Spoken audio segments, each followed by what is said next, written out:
bienvenue dans cette nouvelle vidéo, ou devrais-je dire ce nouvel épisode de Les Bêtises Plantes. Et oui, parce que on n'est pas tous parfaits, voire même personne n'est parfait en fait. On fait tous des erreurs avec nos amis les plantes et aujourd'hui je vais vous présenter mes 3 derniers décès en cours de décès et mes bêtises. J'ai forcément pêché un moment pour qu'elles arrivent dans cet état-là. Je vais vous les présenter, on va voir ensemble un petit peu ce qui a pu mal se passer, comme ça on apprend un peu de ses erreurs. J'aime bien cette série de vidéos parce qu'elle déculpabilise un peu sur le fait que tout le monde est censé réussir avec les plantes. Disclaimer, c'est faux, vu que même moi qui en ai énormément, il y a des moments où j'ai des moments d'inattention ou alors que ça se passe mal pour elle ou pour moi, à cause de moi, je ne sais pas. En tout cas, c'est parti pour cette nouvelle vidéo. J'espère que ça va vous plaire. Pour cette première plante, je vous propose de vous rapprocher immédiatement du sujet qui est là. C'est un Alocasia cuculata. Alors j'en parle depuis longtemps parce que c'est une plante avec laquelle j'ai des soucis depuis un moment. En fait, c'est une plante que j'ai eu sauvée il y a un temps d'une grosse attaque de thrips, d'araignées rouges. Je pense qu'elle avait toutes les maladies possibles et elle a un tronc qui est particulièrement gros. Je vous le montre de suite. Comme ça, vous vous rendez compte un petit peu de la structure, c'est-à-dire qu'elle est très massive en bas, elle a un gros rhizome, donc elle est censée avoir beaucoup d'énergie. Censée, elle en a parce qu'elle est tout le temps en train de repartir. Et au fur et à mesure, c'est en train de devenir de plus en plus fin. Et surtout, elle me sort des feuilles de plus en plus petites parce qu'elle est en permanence malade. J'ai un peu du mal à réussir à la faire repartir. C'est marrant parce qu'elle a un peu ses périodes. Il y a vraiment des moments où elle est super belle, bien fournie, où j'arrive à avoir franchement maximum 5 feuilles. Parce que c'est une plante qui tourne plutôt autour d'une dizaine de feuilles, mais j'arrive pas trop à la maintenir. C'est marrant parce qu'en comparaison, nous avons son pote, le Wenti derrière, qui est vraiment très massif et qui n'a pas du tout les mêmes problèmes que lui. Le cuculata, c'est une plante avec laquelle j'ai des soucis depuis longtemps. Et là, dernièrement, en fait, je l'ai taillée de tous les côtés. On peut voir qu'il y avait 6 feuilles et la 7e vient de sortir. Donc 6 feuilles. Et en fait, elles étaient tellement pleines d'araignées rouges que je me suis dit, vas-y, laisse tomber. Au lieu de traiter et traiter encore, coupe. Comme ça, tu verras peut-être, si ça se peut, elle ira vachement mieux en ayant beaucoup plus d'énergie pour se concentrer sur la nouvelle feuille. Actuellement, cette petite feuille, j'ai vu 2-3 petites araignées, je les ai exterminées avec mes gros doigts. Je ne sais pas d'où elles ressortent. Si vous avez plus de connaissances sur ce sujet, moi je sais que je les traite en permanence, que je vais aussi traiter à l'intérieur parce que j'ai un peu l'impression qu'elles se cachent dedans. Voilà, tu vois, quand je retire, parce que du coup moi j'enlève les petites tiges comme ça qui sont terminées pour aller voir un petit peu, à partir du moment où il n'y a plus rien dessus, tu peux te permettre de les retirer. Et en fait, je vais voir là pour voir s'il y a des choses qui sont un peu cachées. Et contrairement aux thrips, il n'y en a pas. Quand c'est des araignées rouges, j'en vois pas se balader parce que forcément, elles sont un peu en fait, plus attirées par les feuilles. Donc quand j'enlève ça, je me rends compte qu'elles sont pas là-dedans et je me demande de où elles ressortent à chaque fois. Si elles ont vraiment niché à l'intérieur du truc pour attendre que la feuille ressorte pour pouvoir repartir, ou alors si elles reviennent d'une autre plante à côté. Je ne sais pas trop comment ça fonctionne, mais c'est relou. Voilà, donc bêtise plante numéro 1, c'est celle-ci, l'Alocasia cuculata. On va pas dire qu'elle est morte, on peut juste dire qu'elle est vraiment moche et que potentiellement elle arrivera peut-être un jour à s'en débarrasser. Le rhizome est toujours aussi dur, donc ça va, je suis assez soulagée pour la forme, on va dire, de la plante, mais c'est une catastrophe ambulante, je galère, c'est compliqué. Et d'ailleurs, je pense que c'est bien l'une des seules, la plus vivante que je vais vous présenter, parce que j'en ai 2 autres après. Ça me permet de faire la transition vers ma plante que je voulais vous montrer en suivant. Et voici la prochaine. On peut le voir, c'est un pilea, enfin ce qu'il en reste. En gros, c'était un des... Alors, c'était pas une progéniture de maman pilea. Vous ne savez pas qui est maman pilea. Je vous le mets dans le petit i. C'est une de mes plus grosses fiertés finalement. C'est un pilea qui fait presque 1,20 m de hauteur, mais qui à un moment a trépassé complètement. La tige principale a failli crever, mais j'ai réussi à le sauver.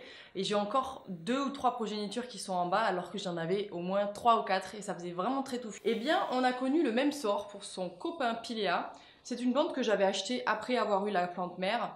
J'avais envie de me faire un kiff à réussir une nouvelle fois à faire un grand pilea. Eh bien, c'était bien parti, ok, jusqu'au moment où en fait, la tige a commencé à dépérir. Je pense que tout le monde a un peu subi ce moment où tous les piléas se sont dit en mode terminé pour moi les gars, ma vie est finie. Nous sommes en septembre 2023 et tous les piléas ont commencé à faire la gueule et à mourir les uns après les autres. Je pense que le gros de la chaleur qui est arrivé en fait pendant la canicule cet été a perturbé, stressé, je sais pas ce qui s'est passé, mais au moment où la température a commencé à baisser, on a eu un gros souci sur, vraiment j'ai pas un piléa qui s'est senti bien pendant ce moment-là. Mes moritos, mes splash, ce que tu veux, tous mes piléas étaient mal, tous les troncs principaux sont morts. Donc là, mon tronc principal, normalement tu es censé avoir un petit peu plus de dureté ici, là il est mort. Voilà, ben regardez, je peux vous le couper immédiatement comme ça, on voit l'état du truc. On dirait qu'il a pourri en fait. Le seul truc c'est que j'ai pas voulu jusqu'à maintenant le décrocher parce que j'ai un peu l'impression que les bébés qui restent c'est les siens. Alors après il y a un autre tronc à côté, le tronc est dans le même état, voilà je le décroche. Voilà dans quel état se retrouve mon piléa, il est dead. J'ai un peu l'impression qu'il a pourri, c'est ça qui est un peu bizarre. Alors que vraiment j'y suis pas allée trop fort à l'arrosage, il est vide. Il n'y a rien qui grouille à l'intérieur, ça j'avais pas fait tu vois l'expertise de regarder s'il y avait vraiment quelque chose qui allait pas dedans. Voilà, en fait le truc il est vide. Il s'est vidé de toute énergie, il est mort en 2 secondes. Une belle mort par ici, voilà, j'enlève les 4 troncs de ce piléa qui était encore parmi nous il y a quelques mois à peine. Et à côté de ça, nous avons 2 bébés qui sont complètement à l'extrême l'un de l'autre. C'est assez rigolo, je pense qu'il va falloir que je les enlève de là et que je les mette dans un plus petit pot. Je pense que je vous le ferai en vlog parce que ça me tient à cœur d'essayer de récupérer ce genre de petits piléas. Après, regardez, il n'est pas forcément en très très bon état non plus. Je pense que là, il est puisé au maximum dans l'énergie de la maman jusqu'à ce que la maman soit dead. Donc en fait, il n'y a plus rien à faire. Donc ça, c'est un gros échec de l'année 2022. Je ne sais pas ce qui s'est passé, je pense que personne n'a vraiment compris. Je pense que c'était le stress qui les a vraiment perturbés et puis ils ont passé tous l'arme à gauche. On saura que les piliers, ils aiment pas les changements de température non plus, même si jusqu'à maintenant ils résistaient bien. Et voilà quoi, celui-ci je suis un peu deg parce que j'avais un peu l'impression d'aller réussir à faire un autre record comme maman Piléa, mais là vraiment elles sont passées dans le même état les deux. Peut-être qu'ils ont manqué d'eau et en même temps c'était mou, donc tu vois, j'ai pas trop compris. Je pense que tout le monde n'a pas trop compris. Le seul truc que j'ai réussi à faire avec maman Piléa, c'est que je l'ai mise dehors pour essayer qu'elle ait un air changeant et avoir un petit choc avec le soleil. Ça a marché, donc tant mieux pour elle, elle est repartie. Mais c'est pas pour autant que les pieds qui étaient en bas, ils ont réussi à tenir, donc voilà. Échec, piléa, pour une fois que je galère avec les piléas. Je fais pas la maline, hein. C'est que vraiment j'ai énormément de piléas chez moi et ils allaient très très bien jusqu'à il y a quelques mois. Donc c'est pas pour me vanter, ça allait bien et j'ai subi la foudre comme tout le monde. Que à la base, beaucoup de gens m'envoyaient des messages pour les piléas parce que j'y arrivais sans faire grand chose. Mais quand il s'est passé ça et que ça s'est passé exactement de la même manière chez vous et chez moi, en fait, je n'avais rien pour contrer tout ça. Et maintenant, on va passer à la dernière et à la moins vivante de toutes. Alors, une petite ténante Marxie. Je crois que je l'ai oubliée. Réellement, c'est une des plantes que j'ai vraiment zappée pendant l'hiver et l'été. Et pourtant, je l'avais déplacée exprès dans ma cuisine pour qu'elle ait beaucoup moins de lumière que tout le monde. Parce que vraiment, elle en souffrait. Il n'y a rien qui me donne plus envie de la jeter, quoi. Je vois des petites araignées rouges. Les araignées rouges l'ont bien attaqué, effectivement. Je pense que le pire, c'est quand même le manque d'eau à un moment. Je voulais la rempoter aussi et en fait, je ne l'ai pas fait. Donc, au lieu de me flageoler sur celle-ci, je pense qu'un jour, je retenterai. Ce qui est sûr, c'est qu'en fait, les sténantes, en fait, il fait trop chaud, il fait trop sec chez moi. Et en fait, il y a trop de lumière. Faut pas croire, mais il y a des plantes qui détestent avoir un trop plein de lumière. Elles en souffrent au niveau du feuillage. Faut vite les déplacer, sinon elles peuvent vraiment dépérir et en souffrir.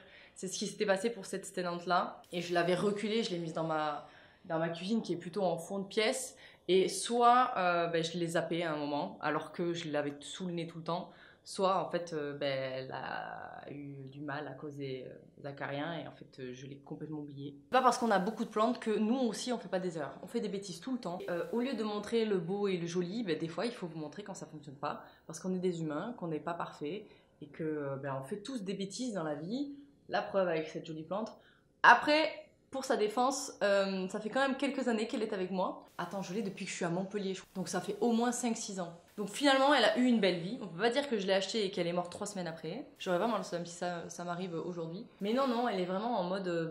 sa vie était peut-être terminée avec moi. On a bien vécu, elle et moi. On a vécu 2 déménagements, ce qui fait beaucoup. Donc merci à toi. Voilà, je suis en mode de Marie Kondo finalement. Merci à toi d'avoir vécu avec moi tous ces moments et tous ces stress. Et j'aurais dû te rempoter plus tôt. Je suis désolée. Et j'aurais dû t'arroser aussi plus souvent. Tout vérifier que les araignées rouges ne venaient pas te défoncer. J'en suis fort navrée, mais ton petit pot et ta petite coupelle iront à une autre copine. Et je suis sûre qu'elle en sera ravie. Donc je garde cette âme de plante avec moi. Je l'aimais beaucoup. Pour le coup, je l'aimais vraiment beaucoup. J'aime beaucoup les dessins qu'elle a. Je vous la mets vivante ici, comme ça vous voyez un petit peu la tête qu'elle a. Parce que là, vraiment, pour vous montrer les feuilles, c'est compliqué. En plus, elles sont vraiment bien éclatantes de violet et de... Enfin bref, beaucoup plus jolies quand elles sont vivantes, forcément, les plantes. Puis il est temps que tu ailles rejoindre le paradis des plantes. C'est tout pour cette vidéo. Je trouve que cette série de vidéos déculpabilise tout le monde et redonne un petit peu de naturel en fait à notre exposition sur les réseaux sociaux. C'est pas parce qu'on a une chaîne YouTube qu'on se permet, entre guillemets, de donner des conseils que nous aussi on fait pas des bêtises. Même si en fait, il faudrait qu'on suive nos propres conseils des fois. Des fois on n'a pas le temps, des fois il y a la vie, des fois il y a des plantes qui sont malades et nous on les loupe. Comme tout le monde en fait finalement. C'est quand même assez rare, sauf si tu as une serre énorme avec énormément d'humidité et la possibilité d'avoir un entretien régulier sans avoir de vie à côté. Tu peux peut-être éviter ce genre de bêtises, comme ce n'est pas mon cas. Donc malheureusement ce genre de truc arrive. Et c'est la vie, hein. Faut pas non plus en vouloir des heures et des jours et des semaines d'ailleurs si on tue une plante. C'est peut-être que l'environnement lui allait pas, c'est peut-être qu'elle a subi un stress trop fort, et c'est peut-être que vous étiez pas dispo. Ça arrive aussi dans la vie. On peut pas être autant disponible pour tout en permanence, pour chaque être vivant de notre intérieur. Personne n'est parfait pour tout. J'espère que cette petite vidéo vous a plu. N'hésitez pas à partager en commentaire, vous, les dernières plantes qui ont passé l'arme à gauche chez vous. Ça me fera peut-être encore plus déculpabiliser. Parce que le fait de vous le partager, ça m'enlève d'un petit poids, ok. Mais le fait que vous me disiez que je ne suis pas seule, ça m'enlève encore un plus gros poids. Même si j'en suis sûre. Mais sur YouTube, ça reflète un petit peu plus la vraie vie, donc ça me plaît beaucoup de pouvoir faire ce genre de contenu. Merci d'avoir regardé cette vidéo, et puis on se dit à la prochaine pour la nouvelle. Salut!